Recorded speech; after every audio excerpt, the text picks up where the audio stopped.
Michael. Hey, Dr. Chris, thanks for coming on today. I've been to your website. You have a lot of good information there. We just spoke with Cliff Albright from Black Voters Matter. A couple of weeks ago, we had Omari Hosang on from Black Voters Matter in Louisiana.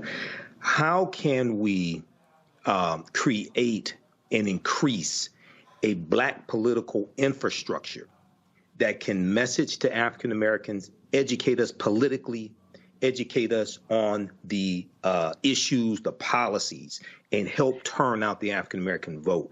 I do agree that the Democratic Party has to do a better job of messaging, but at the same time, I think this is about self-preservation for African Americans, and I think we have to take more control of our own destiny, and I don't think we can rely on the Democratic Party. We can use them as a tool, but can't look at them as a savior. How can we create a greater Black political infrastructure?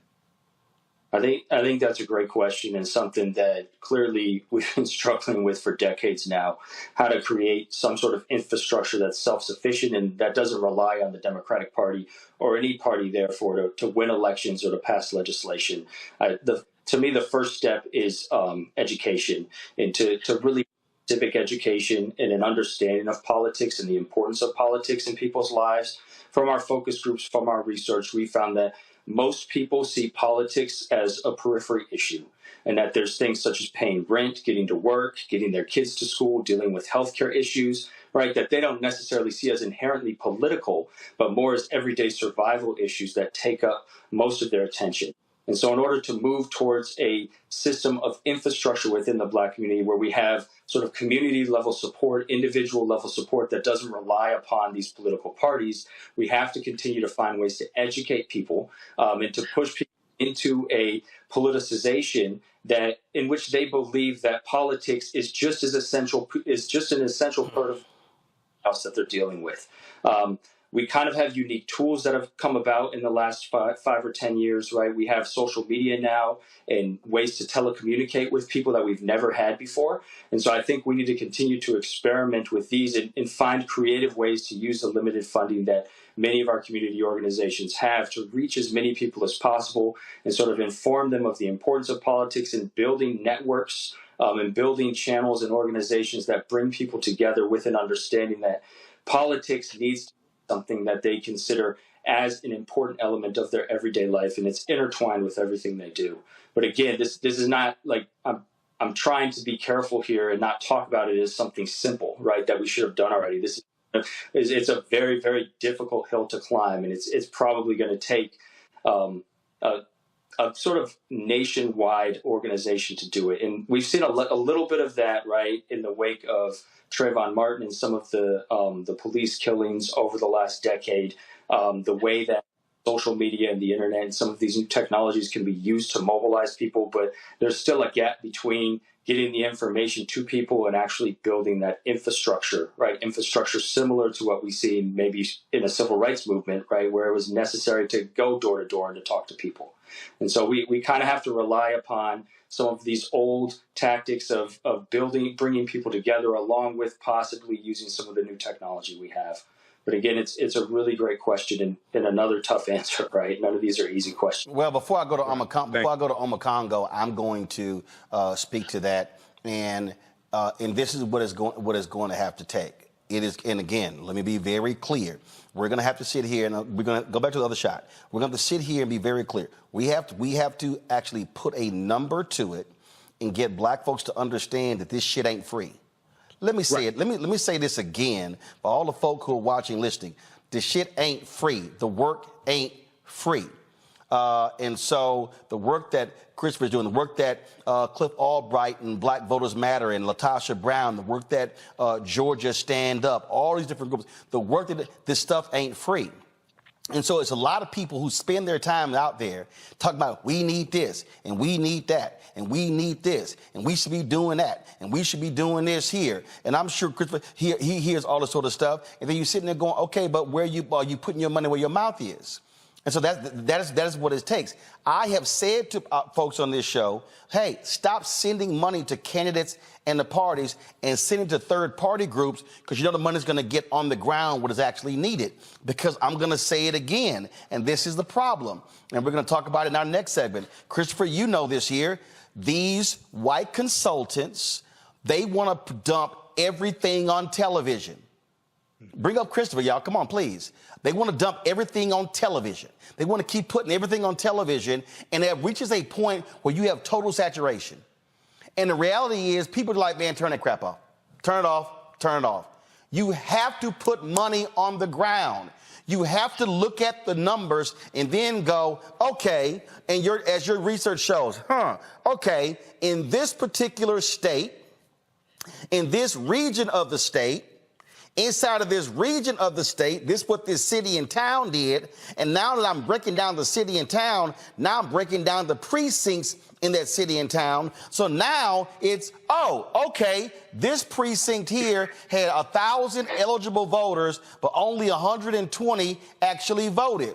Okay, target people and resources to knock on those doors to at least get that number from 120 up to 500. And now target this precinct and this precinct and this precinct. One, that requires money. That requires people. And if you don't have that, then you're stuck hoping a campaign comes around to do it.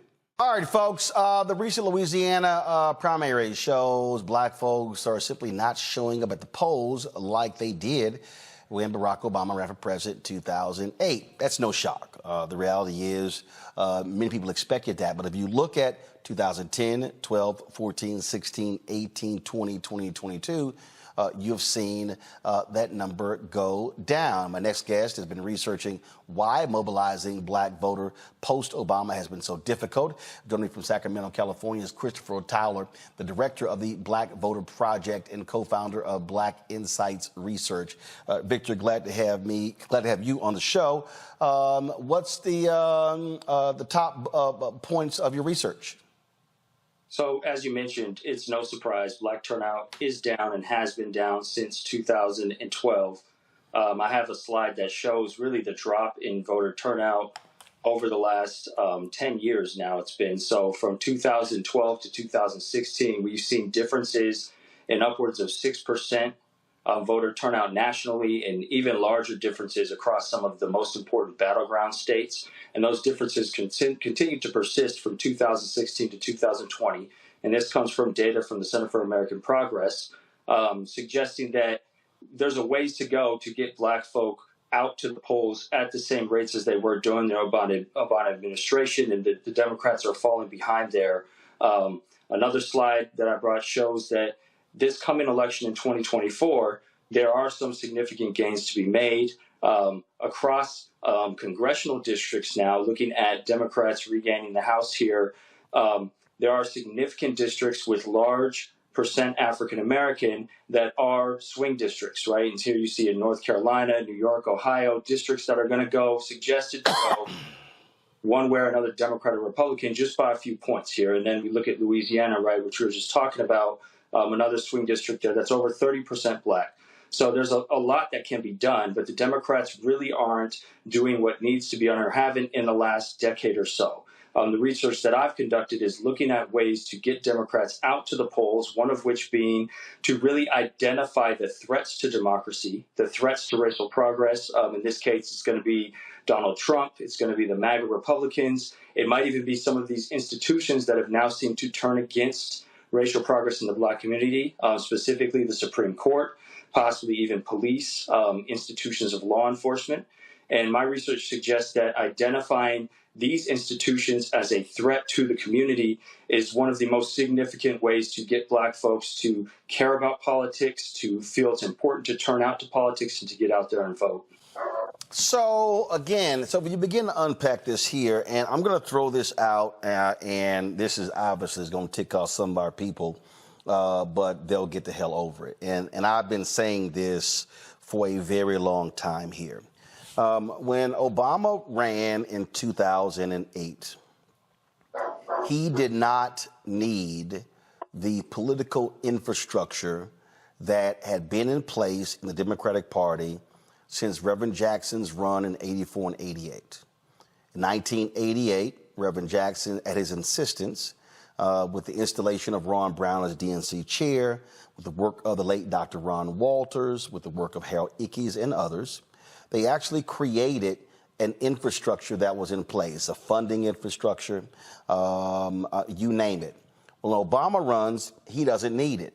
You had where David Axelrod determined that what they did need to spend money on black infrastructure, black-owned media, things along those lines, because frankly, they already had the votes. Same thing happened in 2012. We saw the dismantling of also the DNC's political infrastructure with Obama for America, which then was created. And so you sort of had the DNC that was gutted, and then you had this this entity that he controlled. I kept saying then, hey y'all, he only gonna be there 8 years. It's gonna be folks running after that. And ever since he left in 2017, they have been trying to repair all of the damage that was caused by completely saying, we don't need that infrastructure. Your thoughts? Yeah, I think you're onto something there. The Democrats really did take advantage of and kind of take for granted the turnout that they got from black voters during the Obama administration. There's a long line of literature that suggests the first of any when it comes to political representation creates extreme levels of enthusiasm. The hope and change sort of mantra played on that, and black folk turned out in droves at historic rates to elect Barack Obama. Research shown in 2012, right, black turnout for the first time in American history since we started recording turnout in the 1940s and 50s surpassed white turnout levels as people came out to vote for Obama. And so I think it was sort of taken for granted that this American president changed the way that the political spectrum looked with black turnout at such high levels in states like North Carolina, Virginia, Ohio, Michigan, these swing states that have significant black populations but aren't overwhelmingly black, went Democrat rather easily, along with the high turnout rates in general across the country. We fast forward to 2016, 2020. This excitement, especially among the black community, had tapered off and fallen off. And the Democrats were no longer sort of riding this wave of historic black turnout, but as you mentioned, had not yet decided to reinvest and reinvigorate their democratic machine in ways that were needed, right? And we see statewide levels such as Abrams' campaign working to do this in places such as Georgia, but on a national scale and in as many battleground states as are needed to maintain the Obama coalition from 2008 and 2012 was nowhere to be found.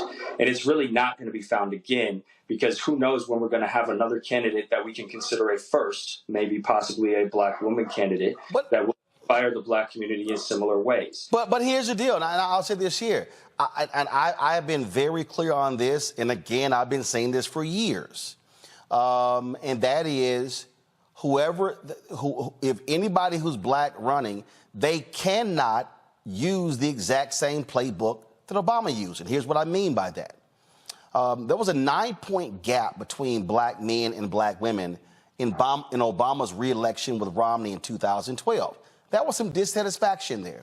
Whether we want to own it or not, there were a lot of people who felt that more could have been done. And so part of the issue that Democrats that black candidates are going to have to deal with, and again, I believe that Senator Cory Booker and Senator Kamala Harris tried to use the Obama playbook when they ran for president in 2020. That sucker didn't work. It didn't work. And so guess what? It's been used one time. It ain't going to work again. Black voters are going to be making demands of any black candidate because they're going to say, hey, we see how we voted for Obama. That's just a fact. And so I think that people have to understand the newness, the first time seeing the first black family, blah, blah, blah. As I kept saying, hey, guess what? We stayed at the inauguration parade for 8 years. Everybody else left, and they actually got to work. And so Democrats cannot sit around and go, hey, where's the second black hope, or turn them out. What has to happen here, and I've been very clear on this, and a lot of other people get mad when I say it on these mainstream media shows. I'm going to talk slowly when I say this. The fundamental problem with the Democratic Party today is white media consultants refuse to listen to black people, listen to black consultants, listen to black pollsters, refuse to put the resources in those places early, and then they expect black people to come save their asses come mid to late October. I mean, you said it perfectly. I think one of the most recent sort of research experiments we put together speaks to this. We ran what's called a conjoint experiment on a national poll of black folk. This is something that I don't know if has ever been done before, where we asked respondents, this is only black respondents, to select between two candidates as we varied the different characteristics of those candidates.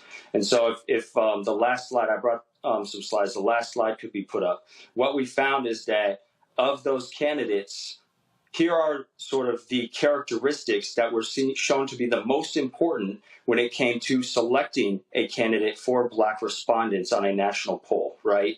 And so, of course, they wanted a black person, wanted a female candidate, wanted someone who was middle-aged, around 85, with 8 years of experience in politics, picked someone who's a state legislator compared to some other occupations, was important that someone was an ally of the Black Lives Matter movement, actually preferred someone endorsed by Sanders rather than endorsed by Biden, and preferred someone who was a veteran. And so as you see on the left side here of the findings, right, the most important factors here when deciding between potential candidates was someone's support for Black Lives Matter, someone's race, and someone's years in politics. And so trying to build that perfect candidate is going to be a really hard sell, and it's going to be really difficult for Democrats to find someone who fits that same mold, if not impossible, as you mentioned, right? And so I'm really encouraging through my research other ways to look at turning black folk out. And one of the most important factors, aside from sort of this Obama factor, this great hope factor, is actually threat, and looking at how perceptions of threat can push people to the polls in lieu of this sort of magical candidate that creates the same inspiration that we saw once during the Obama administration. Well, first of all, the data of Terrence Woodbury, the pollster, actually bolsters that in terms of what he says is that when they run their focus groups, when black people are told that your vote can make the difference between winning and losing, that it actually works. His data also says that there are certain phrases you cannot use for younger black voters today. When a younger black voter hears voter suppression, they automatically go back to the 1960s. That's what they think. He said, but when you are specific about saying they are trying to shut down our early voting locations, they're trying to get rid of ballot drop boxes, they're trying to stop us from voting absentee balloting, he said that resonates much differently.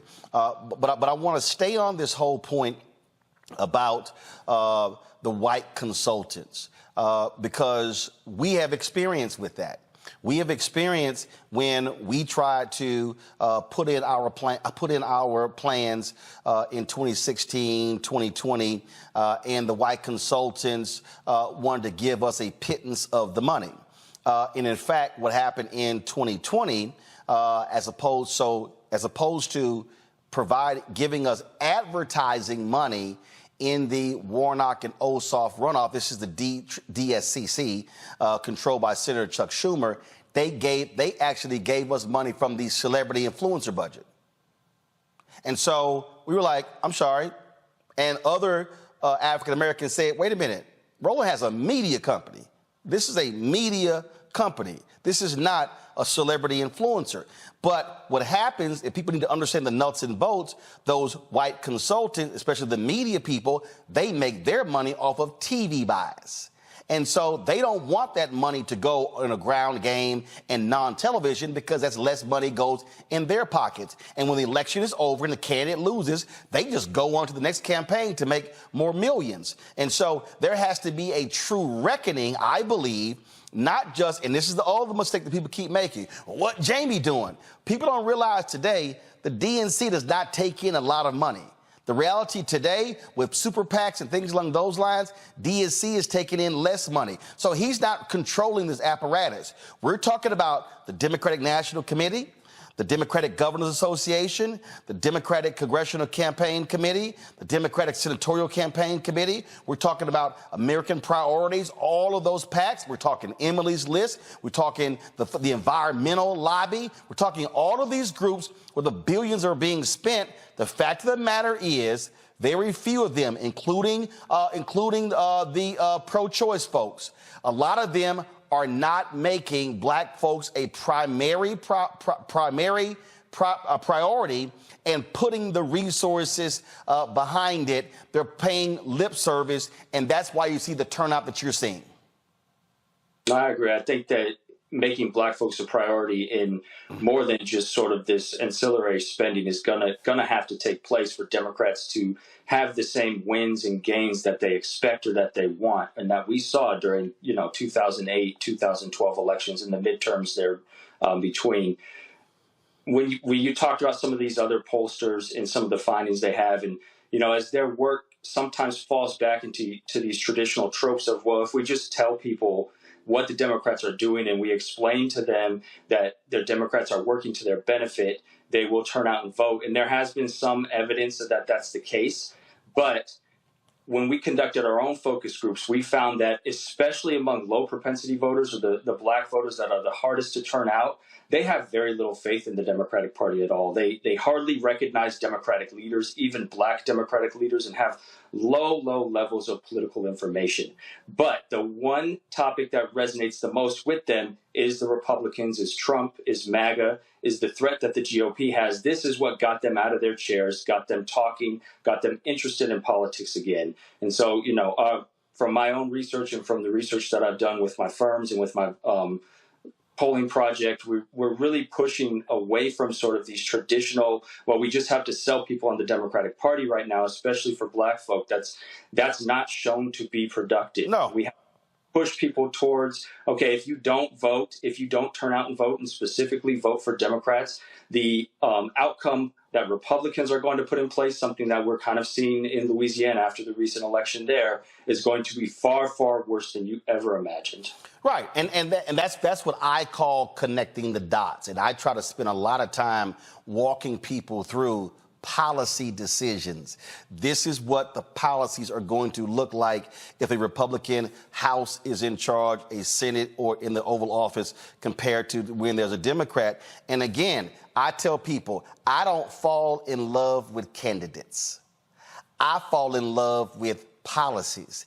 And I'm looking at what is the policy outcome. And also, I can't look at a singular policy. Look, there are some people out there, they only vote based upon the issue of abortion, whether you're anti-abortion, whether you are pro-choice. Not me. I got to look at a multitude of issues because in terms of how I examine. I'm going to go to a break. We're going to come back and pick up on this because there's something else that I want to get at that people need to understand when we start talking about people who self-identify, because that's part of the conversation as well. There are a lot of black people, especially younger black people, 50 and under, really, especially 45 and under, who are not self-identifying as Democrat. And so what must Democrats do? They got to change how they target black voters, and that one size fit all, that sucker don't work anymore. So we'll discuss that next right here on Roland Martin Unfiltered on the Black Star Net. So I paid attention to the self-identification aspect of black voters for the last 35 years. I began to see and hear it when I was in college. So I was at Texas A&M from 1987 to 1991. And there, through the conversations I was having with classmates, I was hearing how they were not self-identifying as Democrats, like our parents. And so that doesn't mean that they weren't voting Democrat or heavily leaning Democrat. They were not self-identifying. Well, in the past 35 years, that number has only grown. I saw some data yesterday in North Carolina. An increasing number of African Americans are now calling themselves independent as opposed to checking off Democrat. Christopher, the reason that is important is because When you start now examining demographics, meaning age groups, and you now start examining where a black voter is in 2023 compared to a black voter in 1983, the strategy has to change. What I mean by that is there has to be more micro targeting. When Andrew Gillum, when he lost in Florida, governor, he lost by 30,000 votes. Exit polling data showed that 18% of black women had voted for Ron DeSantis. Some people say, well, that was unreliable, the exit poll data, but here's what we knew. A lot of those black women were voting based upon the opportunity scholarships that were in Florida for their children to go to different schools, in charter schools, school choice. That was an issue. We see that there are African Americans who are very much about, we ran to a woman in Georgia in 2022 when Warnock was in a runoff. And she said, listen, I'm a woman, and the issue of Roe v. Wade is important. She said, but I ain't having no kids. She said, but I own a business, and so taxes is more important to me than Roe v. Wade. And so this was a black woman. And so I think a part of this deal also is that these white Democratic strategists are going to have to wake up and realize that one size fit all don't work anymore. You're going to have apps micro-targeting to black voters in a way that historically they've never had to do. No, Roland, you're absolutely right. The conversations we've had about our research with Democratic campaigns and organizations boils down to the fact that in order to make this type of campaign strategy work, it's not going to be a one-glove-fits-all. It's going to have to be targeted based on census tracts, based on neighborhoods, and you're going to have to put money into advertising that you traditionally wouldn't do, or that these campaigns might not have been planning to do from the beginning. And in doing so, that's how you're going to get black voters to turn out at the numbers that we saw in 2008 and 2012. And that's really the only way to do it, because a lot of these campaigns are also worried that as they continue to push possibly some of these messages towards black voters, they're going to turn off other parts of the constituency. And that's really where they get hung up in what direction do we go, right? Do we continue to push forward with the same campaign strategies that we've been doing for the last decade, or do we try something new and actually try to target black voters and mobilize? But they always come back to this, well, we have limited resources. Well, we're not sure exactly how that's going to affect the total base. We're not sure exactly how that's going to affect all the voters. And it's exactly like you're saying. If there's not a very strategic, targeted campaign for black voters, not just based even on statewide scale, but on district and neighborhood scales, it's going to be very difficult to get black voters out at the rates that these campaigns need in order to win some of these close elections. And before I go to my panel, this is very basic for Democrats. Okay, all those consultants can say whatever the hell they want to say. That's all cute. Here's what we know, and these are facts. The number one ranked group who vote Democrat are black women. The number two group, black men. That's 1 and 2. Now, in their minds, we're going to get their votes. You might get the vote based upon percentage. The problem that we're talking about is turnout, the intensity of the vote. And what I have been saying on this show is that if black people turn out at 65, 70, and 75% of our capacity, we can sweep elections, but that ain't going to happen if you do not have folks who are targeting them and putting the dollars behind them. Question for my panel. Matt Manning, you're first.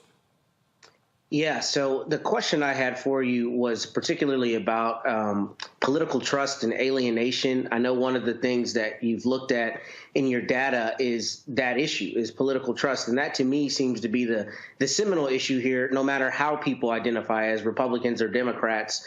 And so my question to you is really twofold. One, how do you compile that data in terms of, determining how trusting people are into the system or not?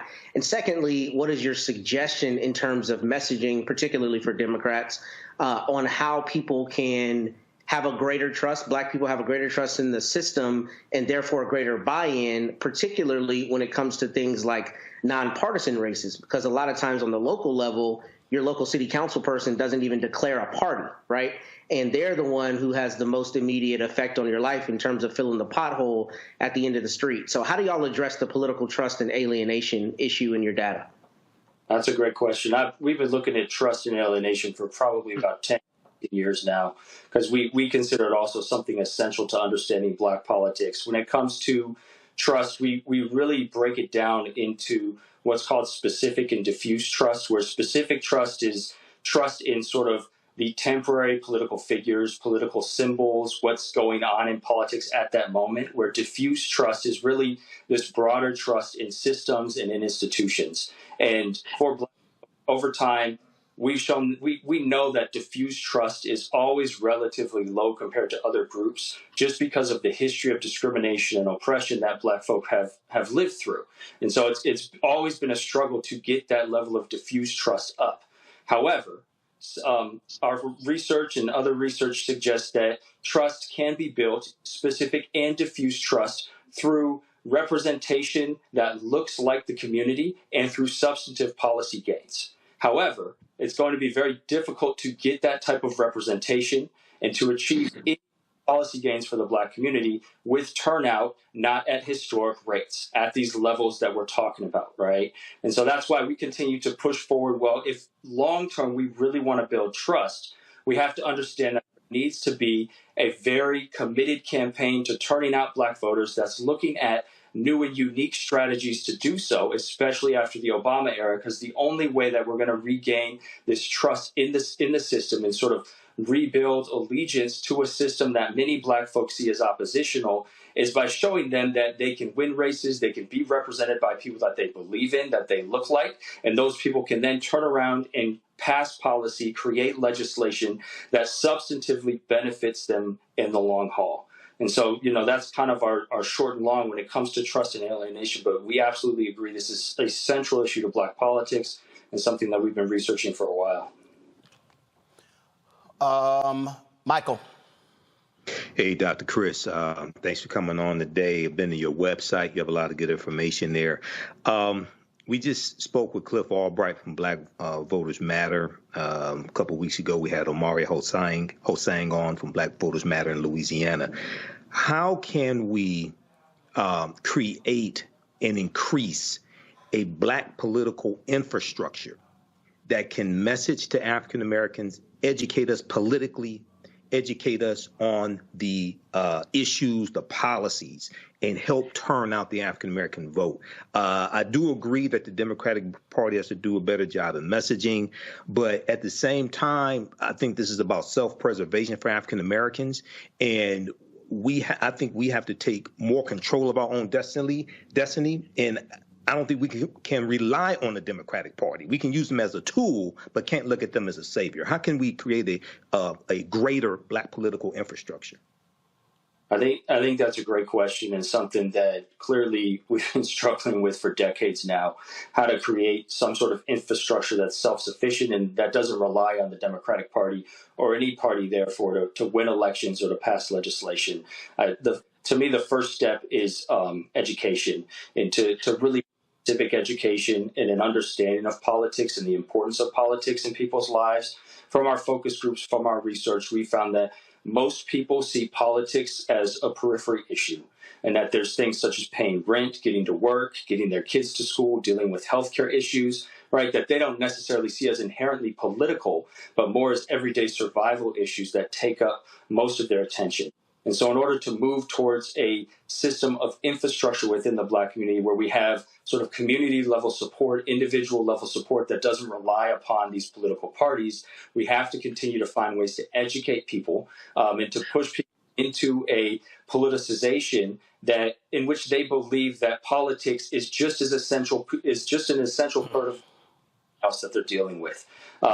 We kind of have unique tools that have come about in the last five or 10 years, right? We have social media now and ways to telecommunicate with people that we've never had before. And so I think we need to continue to experiment with these and find creative ways to use the limited funding that many of our community organizations have to reach as many people as possible and sort of inform them of the importance of politics and building networks and building channels and organizations that bring people together with an understanding that politics needs to be something that they consider as an important element of their everyday life, and it's intertwined with everything they do.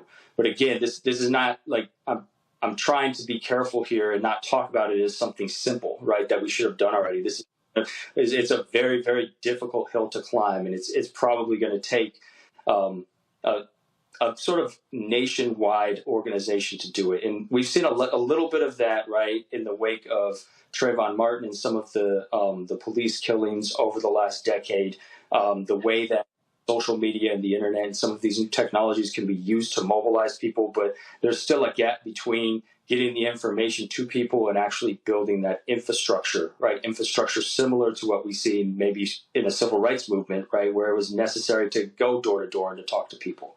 And so we kind of have to rely upon some of these old tactics of bringing people together, along with possibly using some of the new technology we have. But again, it's a really great question and another tough answer, right? None of these are easy questions. Well, before I go to Omakongo, I'm going to speak to that, and this is what is going to have to take. It is, and again, let me be very clear. We're going to have to sit here, and we're going to go back to the other shot. We're going to have to sit here and be very clear. We have to actually put a number to it and get black folks to understand that this shit ain't free. Let me say it. Let me say this again for all the folk who are watching, listening. The shit ain't free. The work ain't free. And so the work that Christopher's doing, the work that Cliff Albright and Black Voters Matter and Latasha Brown, the work that Georgia Stand Up, all these different groups, the work that this stuff ain't free. And so it's a lot of people who spend their time out there talking about we need this and we need that and we need this and we should be doing that and we should be doing this here. And I'm sure Christopher, he hears all this sort of stuff. And then you're sitting there going, okay, but where are you putting your money where your mouth is? And so that is what it takes. I have said to folks on this show, hey, stop sending money to candidates and the parties and sending to third-party groups because you know the money's going to get on the ground what is actually needed. Because I'm going to say it again, and this is the problem. And we're going to talk about it in our next segment. Christopher, you know this here. These white consultants, they want to dump everything on television. Bring up Christopher, y'all. Come on, please. They want to dump everything on television. They want to keep putting everything on television, and it reaches a point where you have total saturation. And the reality is people are like, man, turn that crap off. Turn it off. Turn it off. You have to put money on the ground. You have to look at the numbers and then go, okay, and as your research shows, okay, in this particular state, in this region of the state, inside of this region of the state, this is what this city and town did. And now that I'm breaking down the city and town, now I'm breaking down the precincts in that city and town. So now it's, okay, this precinct here had 1,000 eligible voters, but only 120 actually voted. Okay, target people and resources to knock on those doors to at least get that number from 120 up to 500. And now target this precinct and this precinct and this precinct. One, that requires money. That requires people. And if you don't have that, then you're stuck hoping a campaign comes around to do it. And from what we've known, campaigns aren't doing that, right? Precisely. The most successful campaigns we've seen turning out black folks since the Obama era have been state, regional, or local campaigns, such as the Black Voter Matters, such as the campaigns in Georgia that are doing it sort of on their own, sometimes in coordination with parties, but most of the infrastructure is built over time on their own with their own resources that they've been able to gather. Absolutely. Omakongo. Mr. Towler, I was really interested in your slide showing the prototype in terms of what people were interested in. And given the fact that you have Black Lives Matter as the top priority for many people that you're speaking to, are you concerned that Democrats are going to be losing serious support, even more support from the black community as it relates to Biden's stance with Israel and Gaza? Because what I'm seeing is that many black people who are in support of Palestine, or at the very least are in support of a ceasefire, and I'm concerned, as I'm also seeing from like the Arab American community, they're saying that we're just getting lip service from the administration, and though we're never going to go vote for Trump, we're so angry with what's going on right now that we just might end up staying home. And that might be a concern for the Black community as well. What are your thoughts on that? Yeah, I think that's absolutely a concern. So just to be clear, the experiment that I put up was juxtapositioning characteristics when it came to perspectives on Black Lives Matter. And so for us, the ideal candidate was an ally of Black Lives Matter, but this was compared to someone who did not show support or said they were not an ally of Black Lives Matter. So it doesn't necessarily say they're affiliated or anything, but their opinion on Black Lives Matter was one of the most important elements when understanding what made Black respondents choose one candidate over another. And so, you know, the fact that the Democratic Party has not necessarily positioned themselves as an ally of the Black community in many ways, right? But most recently, when it comes to this, the conflict in Israel and Palestine and the Middle East, it's definitely a worry and a concern that Black voters will continue to lose even more enthusiasm. And now we're talking about possibly some high propensity Black voters or Black voters that were planning on coming out and voting and have consistently voted are now being turned off even more. And there's absolutely a reason to believe that, you know, from our focus groups, Black voters and low and high propensity Black voters were already disillusioned with Democrats. They already didn't really see much in terms of policy returns from the party. They didn't recognize any individual changes in their lives since Biden had won in 2020. And so anything like this that can suggest sort of that the Democrat Party's intentions or attention is diverted somewhere else, rather than continuing to try and work for, as Roland put, the base of voters that is the most supportive of the party, can turn people off very quickly. And so, you know, you can see how the conflict unfolds over the next year, possibly over the next few months, but there's absolutely the potential here for Black people in America to view Biden's sort of support of Israel as something negative for the Black community and something sort of prioritizing international affairs over what could be done for Black folk at home. Christopher Towler, we surely appreciate it. Thank you so very much. Thank you. Hopefully you learned a lot today, and be sure to register for the online history classes that I teach on Saturdays and Sundays. Saturdays, normally 2 p.m. to 4 p.m. Eastern Standard Time. I teach ancient Kemet, the Moors, and the Ma'afa, understanding the transatlantic slave trade, what they didn't teach you in school. Visit our website, theafricanhistorynetwork.com, theafricanhistorynetwork.com, to register for the online classes. And right on the homepage, scroll down, you see information about our radio show. We're on Sundays, 9 p.m. to 11 p.m. Eastern Standard Time. We broadcast on our social media platforms.